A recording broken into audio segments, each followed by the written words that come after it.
Muito bem, iniciando oficialmente o episódio número 8 do nosso Raio-X da Questão Challenge, essa série de aulas e lives que estamos fazendo sempre de segunda a quinta-feira, às 21 horas e 5 minutos, em que a gente está analisando um volume absurdo de questões. O nosso desafio é analisar e resolver 2.997 questões ao longo dessa saga imensa.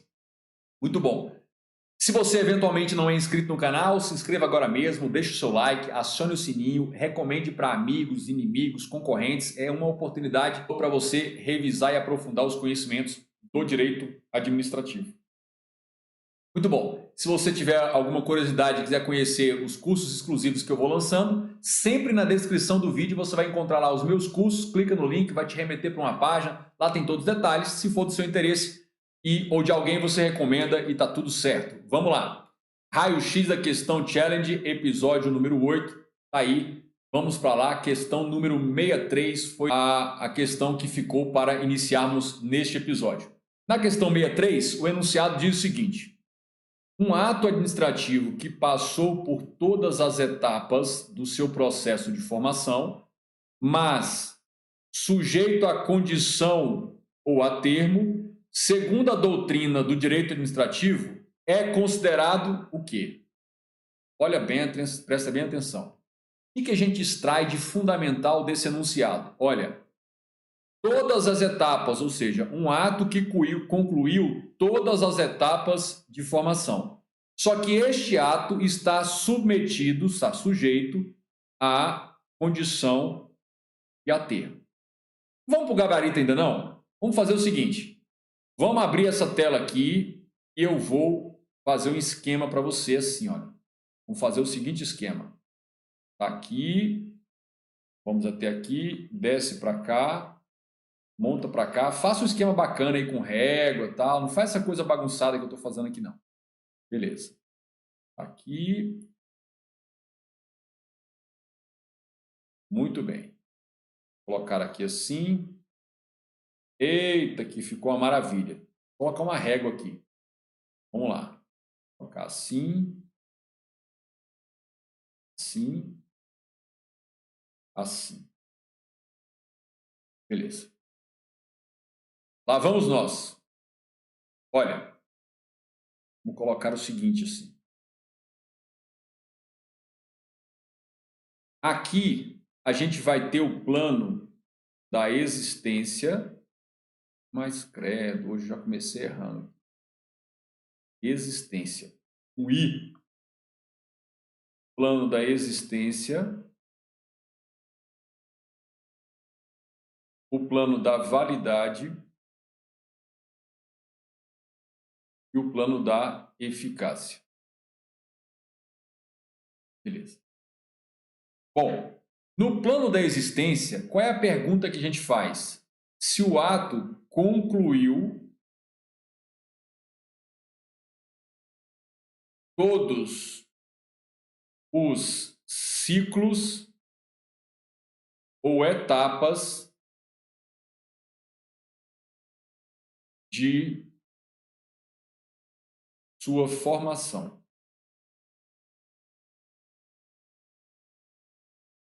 É uma pergunta.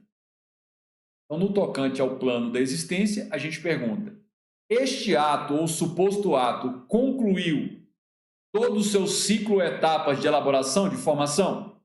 No plano da validade, a gente pergunta se o ato está de acordo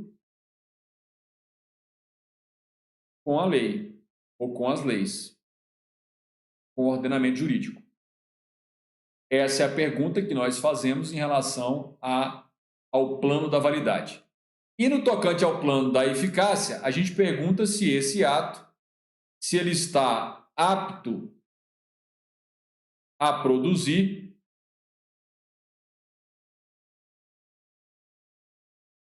todos os efeitos típicos. É uma pergunta. Beleza. E aí a gente vai saber o seguinte, que o ato administrativo será. Bota uma seta aqui para baixo. Bom, vamos avançar da seguinte forma. Em relação a um determinado ato ou suposto ato, você pergunta, a primeira pergunta, este ato concluiu todas as suas etapas ou ciclos de formação? Se a resposta aqui for sim, esse ato é considerado perfeito.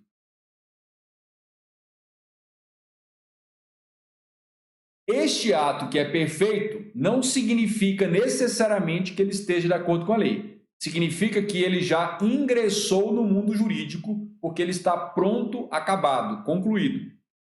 Estando pronto e acabado, ele ingressou no mundo jurídico e eu posso verificar. Eu olho para o ato, olho para o mundo jurídico e vejo se está batendo.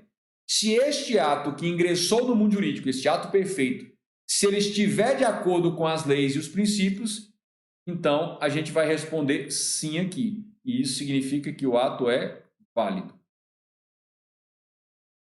E por último, além de ser perfeito e válido, ainda é perguntar o seguinte: este ato já está apto a produzir todos os seus efeitos típicos?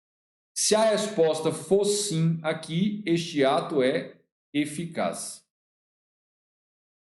Quando um ato é classificado como perfeito, válido e eficaz, ele é considerado um ato pleno e por isso ele tem exigibilidade e até, às vezes, execuibilidade.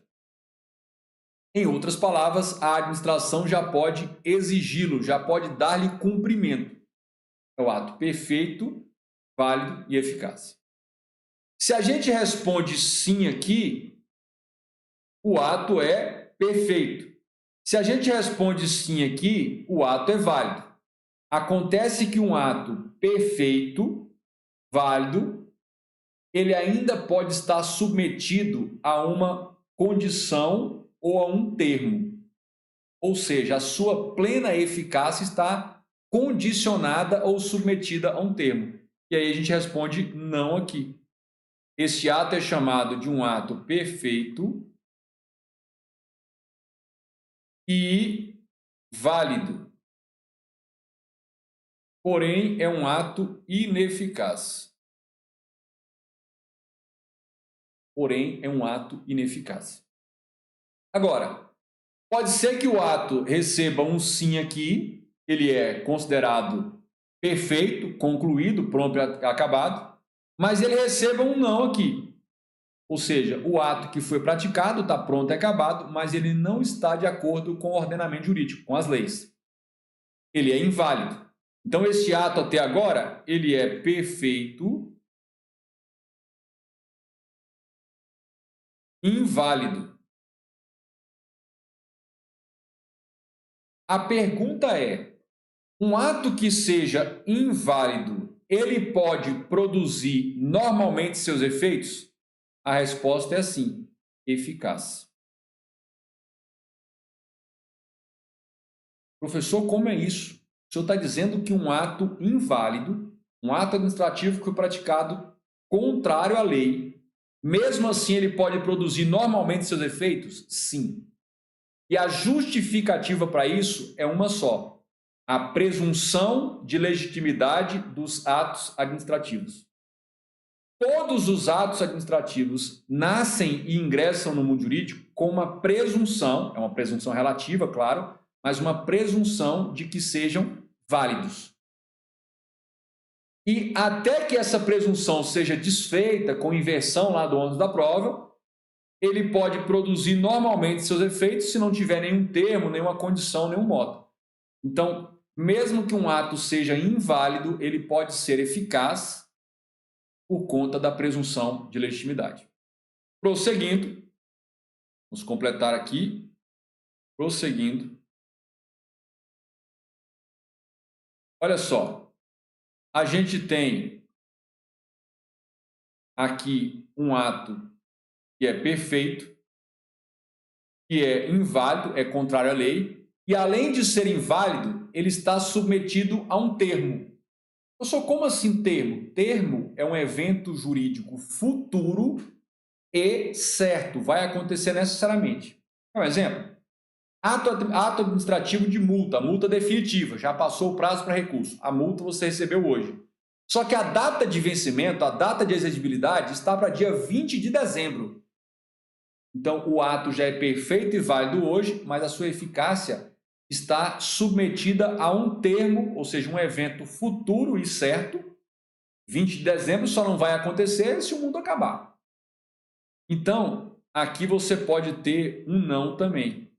É um ato inválido que está submetido a um termo, por exemplo, a um prazo. Então, a gente vai ter um ato perfeito, um ato inválido e também ineficaz. Aí. A próxima possibilidade é quando a gente responde não aqui.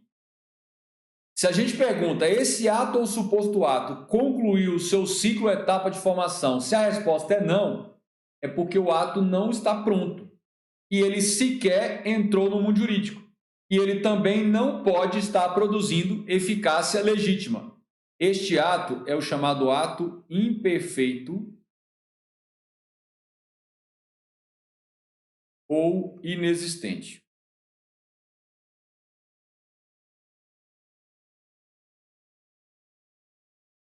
Ato imperfeito ou inexistente. Então, essas são as possibilidades. Diante desse esquema, aí agora eu acho que ficou fácil a gente analisar a questão anterior. Então, veja, lá ele falava o quê? Ele falava que o ato estava perfeito, mas estava submetido a um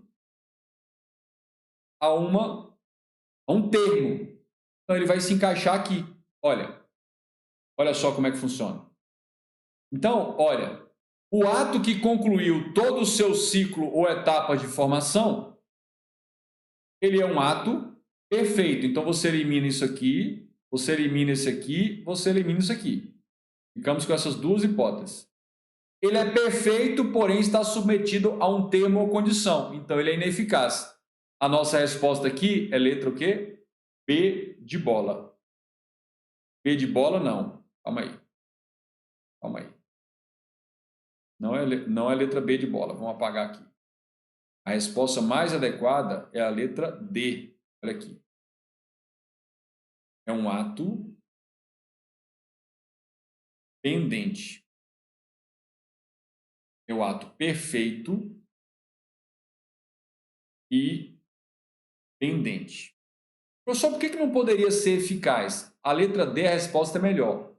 Ou seja, todas as vezes que o ato não tem eficácia porque está submetido a uma condição, um termo, a gente pode dizer que ele é ineficaz? Pode.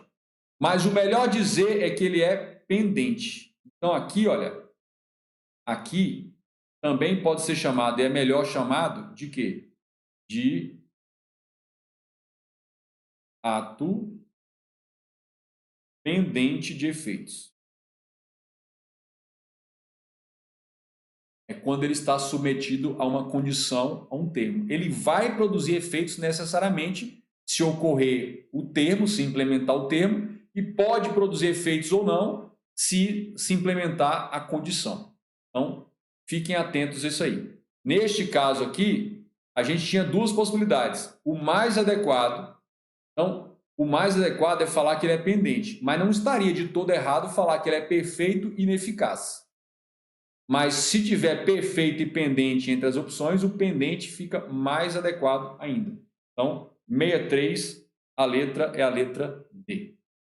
Então, todo ato que seja perfeito, válido e esteja submetido a um termo ou condição, ele é melhor chamado de pendente ou então, no mínimo, chamado de ineficaz temporariamente. Ineficaz. Prosseguindo. Questão número 64. Questão 64. Na questão 64, o enunciado diz: considerando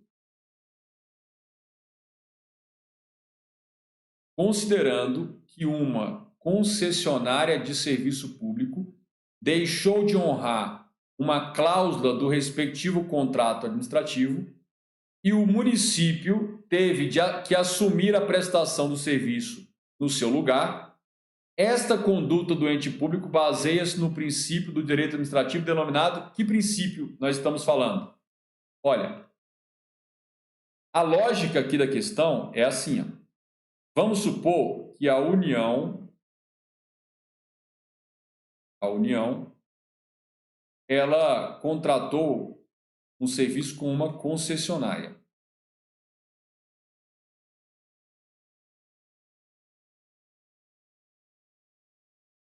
Aí. Só que o particular, concessionária de serviço público, começou a descumprir. Olha, deixou de honrar uma cláusula do respectivo contrato. A administração fez o quê? A administração pública assumiu, retomou a prestação de serviço. Ela aplicou lá o artigo 38 da Lei 8987/95. Bom, qual foi o princípio em que a administração se baseou para poder retomar e assumir o serviço? Encampação do serviço? Não, não tem esse princípio. Legalidade administrativa? Tecnicamente não. Moralidade administrativa? Também não. Supremacia do interesse público? Não. O princípio diretamente ligado a isso é o princípio da continuidade do serviço público. A administração assumiu ou reassumiu a execução de um serviço que havia sido delegado a uma entidade concessionária particular. A administração reassumiu para garantir a adequada continuidade do serviço público. Então, 64, letra E. Prosseguindo, questão 65. Questão 65. Na questão 65, o enunciado diz: na hipótese de um município vir a contratar uma empresa para prestação de serviço público, por meio de regular processo licitatório de concessão e, é correto afirmar que a responsabilidade civil da empresa contratada em relação aos usuários de serviço será. Então, olha, o município contratou uma empresa para executar o serviço. Olha como nós estamos falando. Vamos visualizar isso aqui, olha. Aqui nós temos o município. Aí, o município contratou a empresa prestadora de serviço, tá aqui a empresa,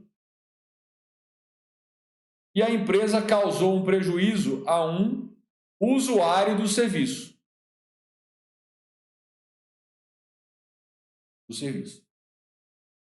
Aí ela pergunta, neste caso aí, a responsabilidade da empresa será... É uma responsabilidade objetiva, subjetiva, ou a empresa não responde, quem vai responder é o município? A responsabilidade nesse caso, diz a jurisprudência do STF, é objetiva, elimina essa aqui, elimina a regressiva e elimina essa aqui. Então, sobrou o que aqui? Sobrou objetiva e a do município será solidária. Não, é objetiva e a do município, a responsabilidade do município será subsidiária. Então, aqui está errado. Então, será objetiva e a do município será subsidiária. O que isso significa? Que a vítima vai cobrar diretamente da empresa.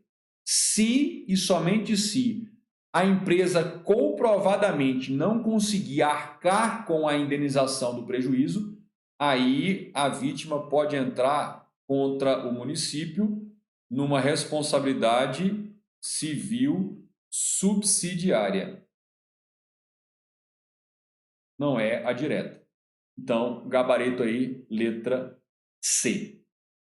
Lembrando que, segundo a jurisprudência do STF e do STJ, a responsabilidade das empresas prestadoras de serviço, empresas particulares, ela será uma responsabilidade objetiva, fundada na teoria do risco administrativo, será uma responsabilidade objetiva, tanto em relação a danos causados a usuários do serviço, como em relação a danos causados a não usuários do serviço, a terceiros que tenham sofrido dano, mas que naquela situação concreta não era o usuário do serviço que estava sendo executado. Por exemplo, uma empresa de transporte coletivo colide o ônibus com um veículo de um particular. Nessa colisão, os passageiros usuários se machucaram lá dentro, responsabilidade objetiva perante eles. E o dono do veículo particular que foi destruído, responsabilidade subjetiva, objetiva, aliás, em relação a ele também. Então, letra C é o gabarito da questão 65. Vamos para a próxima questão, questão 66. Questão 66.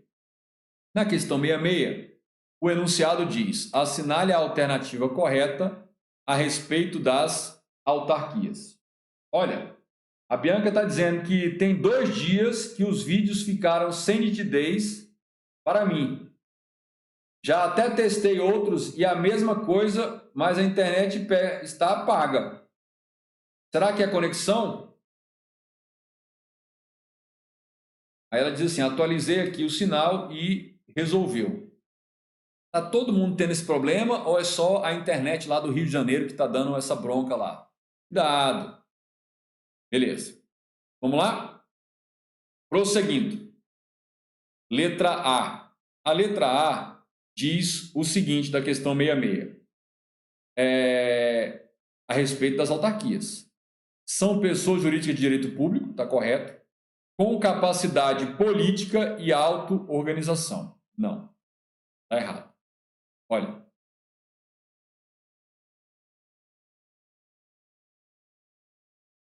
Capacidade política, somente os entes federativos, somente as pessoas jurídicas federativas, União, Estados-membros, Distrito Federal e municípios terão.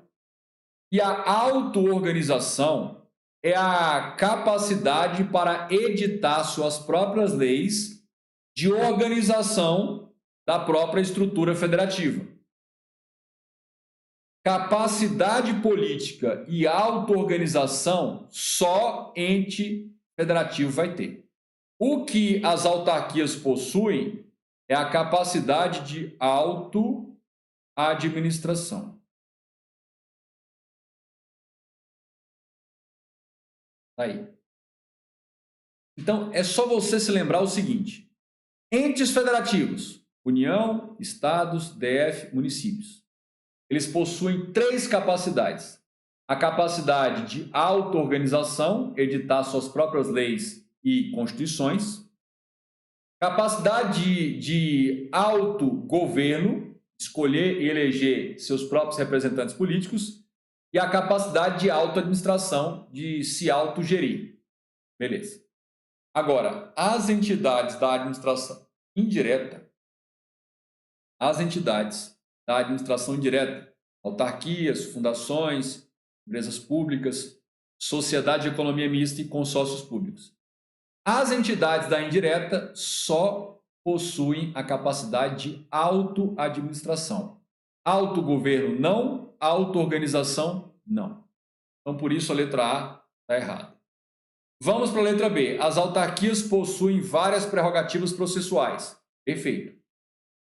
Inclusive, vamos listar aqui, ó, artigo 188 do Código de Processo Civil, que é o prazo em dobro.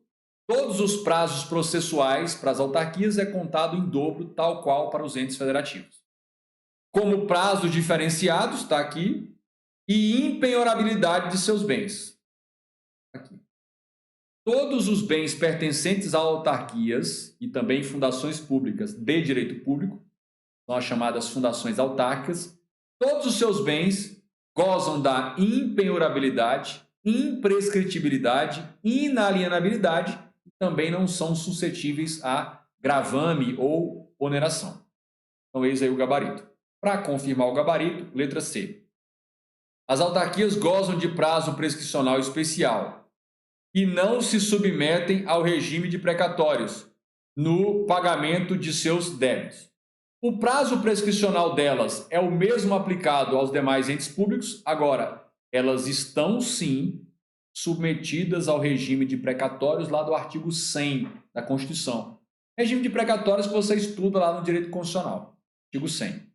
Então, a letra C está errada. Letra D. As autarquias possuem imunidade tributária relativos a impostos? A taxa não. São impostos. e todos os seus bens são inalienáveis e insuscetíveis de uso capião.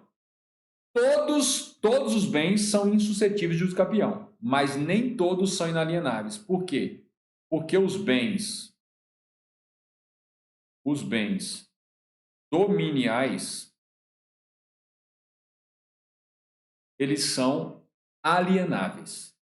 Professor, como é que eu faço para confirmar isso aí? Isso está no artigo 101 do Código Civil, que estabelece essa regra. Para finalizar de vez a confirmação do gabarito, letra E. As autarquias exercem atividades de Estado, como regra, mas podem desempenhar atividades comerciais e industriais quando autorizadas. Grave uma coisa.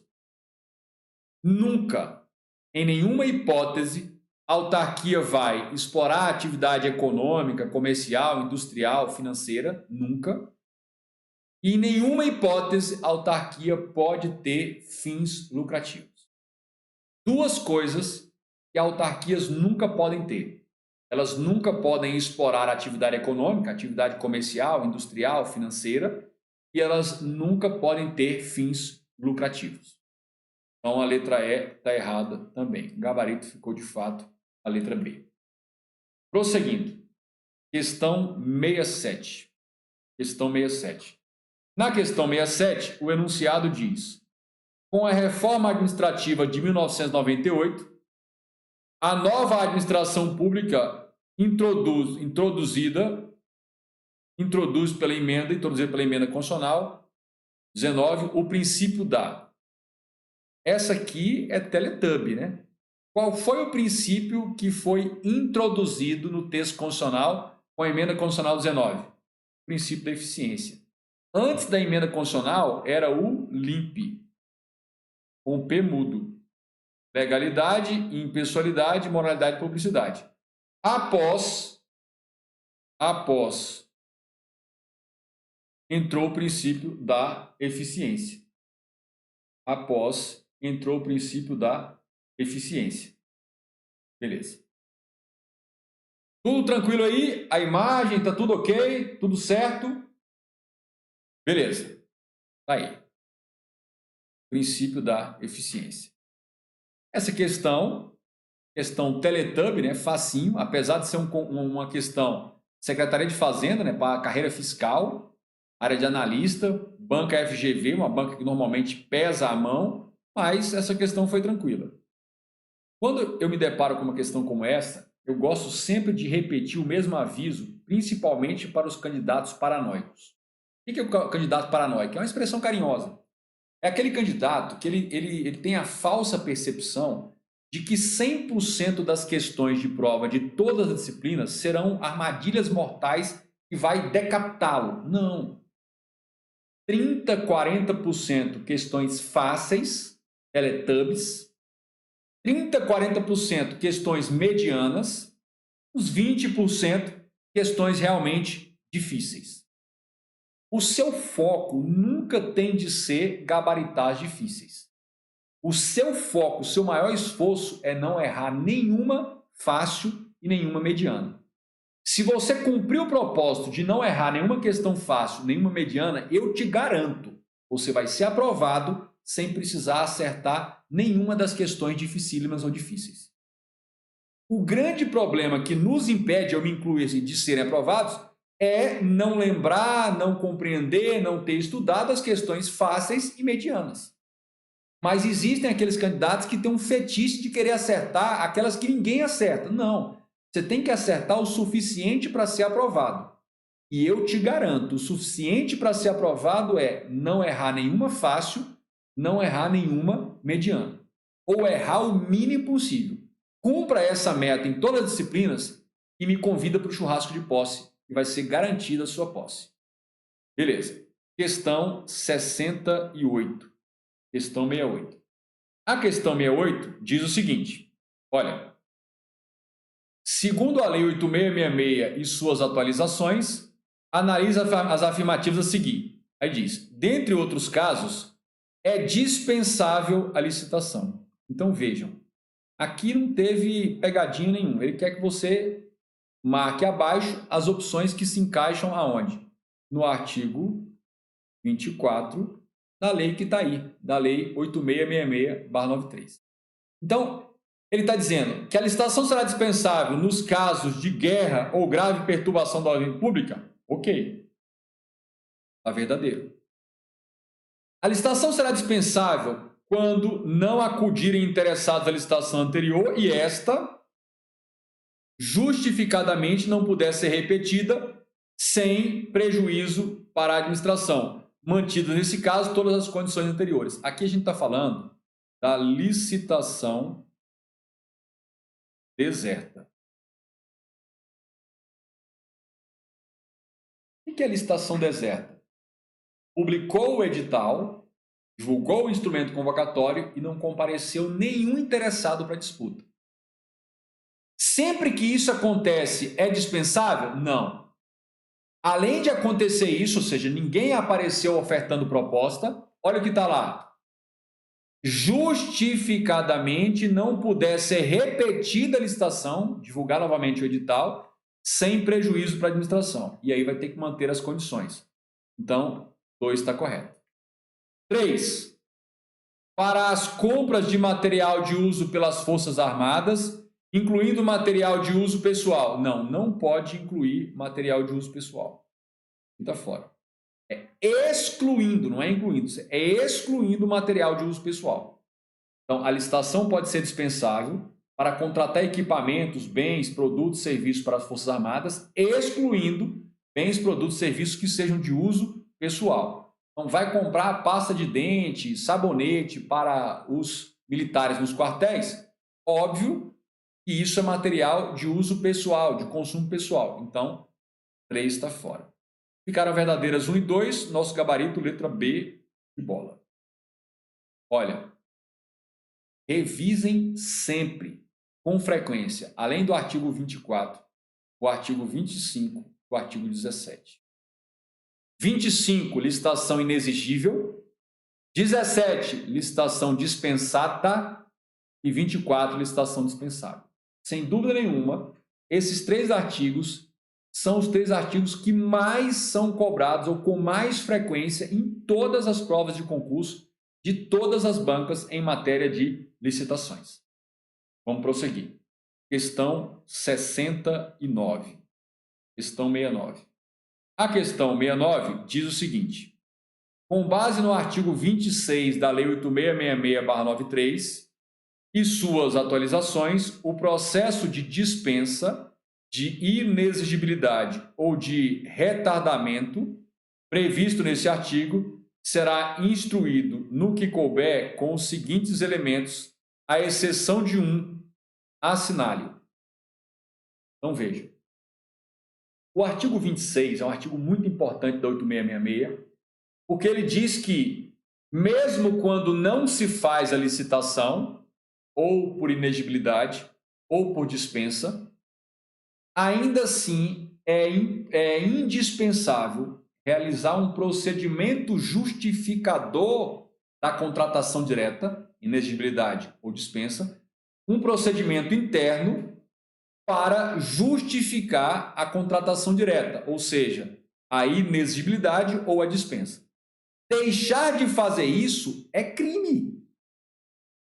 Deixar de realizar esse procedimento do 26, justificador da contratação direta, é crime. Está no artigo 89 da 8666. É de 3 a 5 anos de cadeia. Aí, neste procedimento, tem de ser apresentados alguns elementos. Ele quer que marque qual elemento não vai ser apresentado.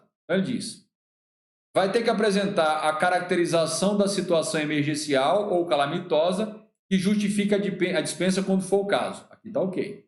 Isso sim. Ele quer que você marque o que não é exigência lá do procedimento. Declaração de corresponsabilidade em caso de superfaturamento. Isso aqui não entra. Isso aqui não está previsto no 26. Além disso, documento de aprovação dos projetos de pesquisa aos quais os bens serão alocados. Está ok. E entra. Letra D, justificativo do preço, para não comprar superfaturado. Ok também. E razão da escolha do fornecedor ou executante. Tá ok também. Então, a única hipótese, o único elemento que não precisa ser apresentado no procedimento do 26 é o que está na letra B. Fique atento a isso aí. Muito bem. Vamos para a nossa derradeira questão de hoje, para finalizarmos aí a fatura da semana. Olha o que diz. A ação principal de improbidade administrativa pode ser proposta. Então, a ação principal. O que é isso? Lá na Lei 8429/92, Lei de Improbidade, diz que pode ter uma ação cautelar preparatória para arresto, sequestro, indisponibilidade de bens, e aí num prazo de 30 dias a contar do deferimento da medida cautelar liminar, aí você ajuiza uma ação principal. Quem são os legitimados? Então ele está querendo saber o seguinte, quem são os legitimados para ajuizar a ação principal de improbidade. Grava uma coisa. Quem são os legitimados? A pessoa jurídica vítima do ato de improbidade, ou a União, ou o Estado, ou o DF, ou o município, ou uma autarquia, ou uma fundação, uma empresa pública. Então, a pessoa jurídica que foi vítima do ato de improbidade, ou, em qualquer caso, o Ministério Público. São os únicos dois legitimados para ajuizar a ação principal. Então, a letra A diz o seguinte. A letra A diz o seguinte. Qualquer cidadão. Não. Cidadão não pode ajuizar a ação civil pública de improbidade. Cidadão é a ação popular que não tem nada a ver com isso. Letra B. Partido político com representação no poder legislativo correspondente à esfera em que se deu o ato federal e estadual. Partido político, não. Letra C. Por confederação sindical ou entidade de classe de âmbito nacional. Não estamos falando de ADIM, ADC, ADPF. Está fora. Pelo Ministério Público ou pela pessoa jurídica interessada que foi lesada. Aqui sim. Aqui bate com o que eu expliquei. Aí. Para confirmar o gabarito, letra E.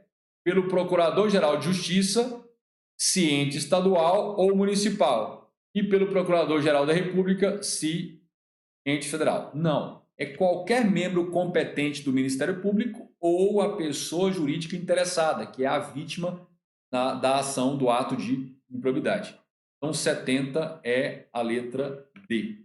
70, a letra D. Muito bem. Episódio curto, mas o suficiente para a gente aprofundar. Coloca para mim nos comentários qual foi a dúvida que você teve hoje e você anotou numa questãozinha, numa perguntinha. Coloca aí qual foi a pergunta que você fez para você mesmo para reorientar, direcionar os seus estudos para o alvo. Eu quero que sempre façam isso. Então, só relembrando, avise aí para os amigos e inimigos concorrentes que as aulas, os episódios dessa semana ficam disponíveis no ar, no canal do YouTube, só até domingo à meia-noite. Na próxima semana, a gente retoma a partir da segunda-feira com mais episódios do nosso Raio-X da Questão Challenge. Lembrem-se o compromisso que vocês têm comigo. A gente vai enfrentar o desafio de analisar e resolver 2.997 questões. Eu duvido que vá ficar algum tema de direito administrativo que possa vir a ser cobrado em prova que você não esteja mais do que escolado nele. Eu duvido que depois dessas 2.997 questões você não tenha visto e revisto tudo, de forma variada, de várias bancas, vários estilos, tudo, para você estar realmente preparado para o campo de batalha, para aquilo que acontece na prova, valendo mesmo. Muito bem. Bom, sempre lembrando, se você tiver interesse em conhecer os cursos exclusivos, sempre acessar a descrição do vídeo, tem lá o link te remete para uma página com todos os esclarecimentos. Compartilhe aí o nosso canal com amigos, inimigos, concorrentes, todas as pessoas. Uma boa noite, muito obrigado.